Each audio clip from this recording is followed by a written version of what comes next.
last week on the program, I reported that Donald Trump was contemplating whether or not he would be ending an Obama-era program known as DACA. And early this week, unfortunately, we got confirmation that he would, in fact, be phasing out the program. So according to Politico, they report Trump has wrestled for months with whether to do away with the Deferred Action for Childhood Arrivals, known as DACA, but conversations with Attorney General Jeff Sessions, who argued that Congress, rather than the executive branch, is responsible for writing immigration law, helped persuade the president to terminate the program and kick the issue to Congress, the two sources said. In a nod to reservations held by many lawmakers, the White House plans to delay the enforcement of the president's decision for 6 months, giving Congress a window to act, according to one White House official. Now, for more information on President Donald Trump's decision, we go to White House Press Secretary Sarah Huckabee Sanders. There's a misconception that DACA primarily serves as a shield from deportation. This is misleading. DACA grants work authorization to nearly 800,000 individuals who are not legally authorized to work. DACA recipients whose average age is in their 20s were not an enforcement priority before, and they certainly won't become a priority now. The priorities remain the same: criminals, security threats, and those who repeatedly violate our immigration laws. The main effect of today's announcement is that work permits and other government benefits are being gradually phased out. But rather than leave DACA recipients and the men and women of immigration enforcement in confusing limbo while the DACA program was challenged by states in the same court that struck down another of the previous administration's unlawful immigration orders earlier this year, President Obama is laying out a responsible 24-month phase-out. President Trump. No permits will be expiring for another 6 months, and permits will remain active for up to 2 full years. Now, Huckabee Sanders states that DACA doesn't just act as a shield for deportation, which is technically true, and she states that it also grants beneficiaries the ability to work legally in this country because typically they're not allowed to work legally even if they grew up in this country. But what she's trying to say really in telling you about this and also pointing out the fact that most recipients of DACA are in their 20s is she's trying to make you feel a little bit better about the administration's unnecessarily cruel decision. But that doesn't make matters any better. I don't care if dreamers aren't legally authorized to work in this country because they want to work and they grew up in this country. Therefore, they should be able to work in this country like everyone else. And if they want to work, then that means that they'll be paying taxes. They'll be paying into the system. That's a good thing. We want that. Now, furthermore, I don't care if the average DACA recipient is in their 20s. It's still cruel. They came here when they were children. They didn't make that decision, and this is their home. So the fact that they're in their 20s doesn't make matters any better. These are still young people with dreams and aspirations that you're hurting directly as a result of this decision. Now, they claim that we shouldn't be too worried about this decision because it doesn't necessarily mean that a ton of dreamers would be deported because still, dreamers aren't going to be an enforcement priority for the administration. They're going to be targeting criminals, most likely. But I mean, we can't trust Donald Trump because he lies about literally everything. So I don't trust that Donald Trump won't make dreamers an enforcement priority. And furthermore, you can't be holding the hands of governors and local sheriffs. You just can't do that. It's something that is difficult to control at the federal level.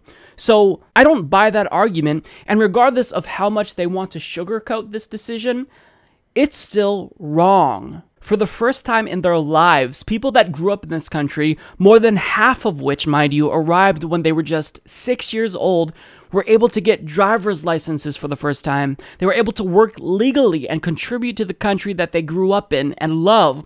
DACA grants them just some small benefits that we all don't even think about, that we all take for granted, and giving them this fear that they'll be deported again is just wrong. When they grew up in this country, they were brought here by their parents when they were children, and they have as much of a right to live in this country as I do. They are Americans in my eyes. So what Donald Trump is doing here, it's so arbitrary, it's so cruel, and it honestly makes me sick because I can't even imagine what it would feel like to be worried about being kicked out of the country that's your home. That's the only place that you know.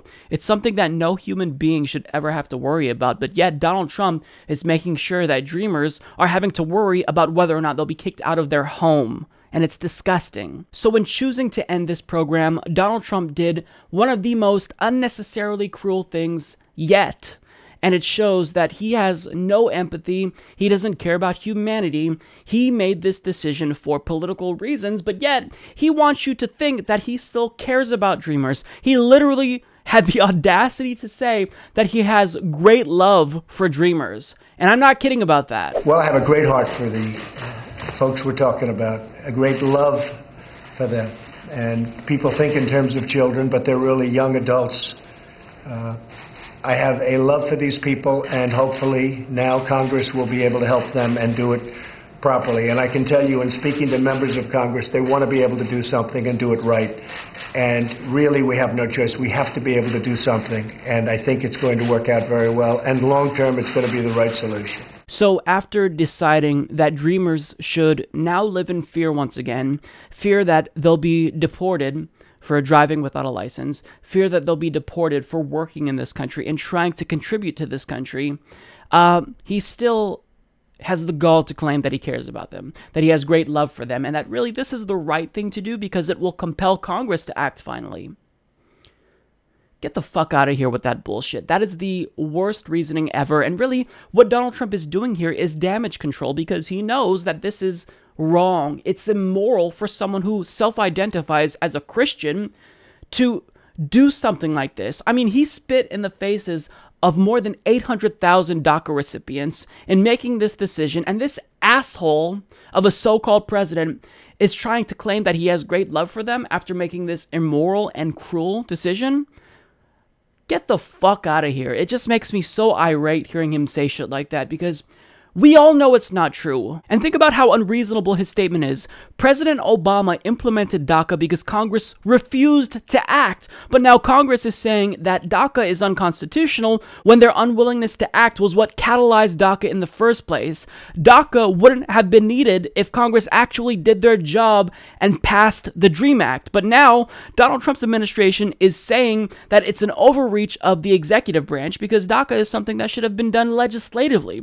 So when it comes to accelerating the construction of the Dakota Access Pipeline at the expense of sovereign Native American tribes to benefit one private company, Donald Trump doesn't think that signing an executive order to do that is an overreach of power. When it comes to a Muslim ban, something that's clearly unconstitutional that he tried to unilaterally implement via executive order, that's also not an overreach according to Donald Trump. However, when it comes to DACA, something that helps 800,000 people in a small but significant way, well, now that's too much for the executive branch to do. Now it's time for Congress to do their job. Right, we've been here before, Trump. Congress doesn't want to do their job, hence why President Obama did one of the few good things in his administration in implementing DACA. So DACA was absolutely necessary because Congress did not want to do anything to protect dreamers.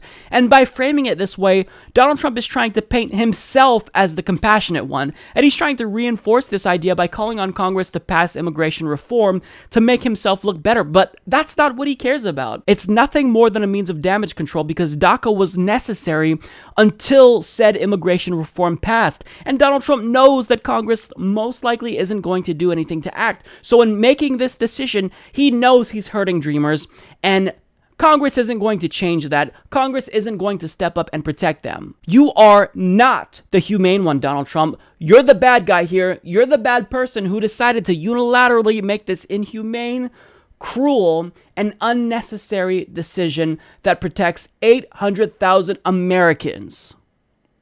So if you're one of the tribalistic, Trump-supporting simpletons that supports this decision, well, unfortunately for you, the facts just aren't on your side because DACA doesn't just benefit dreamers, it also, it helped out the U.S. economy as well, because the Cato Institute actually found that repealing DACA could lead to a potential $60 billion loss in tax revenue to the federal government and $280 billion hit to economic growth over 10 years. Now, additionally, getting rid of DACA reduces the number of skilled workers, and a lot of industries are facing worker shortages, says Ike Brannon, a visiting fellow at the Cato Institute, a conservative research group. To push this now is really an inappropriate time. So this wasn't a decision based on any logical reason.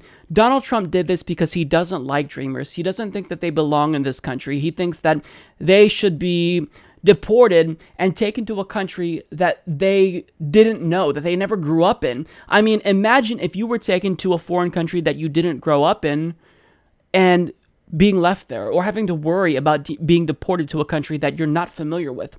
It's something that no human being should have to deal with. So Donald Trump, in doing this, I mean, he's already showed his true colors, but if you had any doubts that Donald Trump was a bad person, you can put those doubts aside, because in making this decision, Donald Trump showed that he hates humanity. He doesn't care about human beings. He's about throwing red meat to his xenophobic, tribalistic base, and this is disgusting. And look, you can blame Jeff Sessions for trying to convince him. You can blame attorneys general across the country for signing a letter to Donald Trump encouraging him to end DACA, but ultimately, the buck stopped with Donald Trump, and he chose to make a decision that was cruel.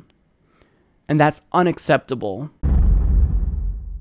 Support this podcast by becoming a patron at patreon.com/Humanist Report.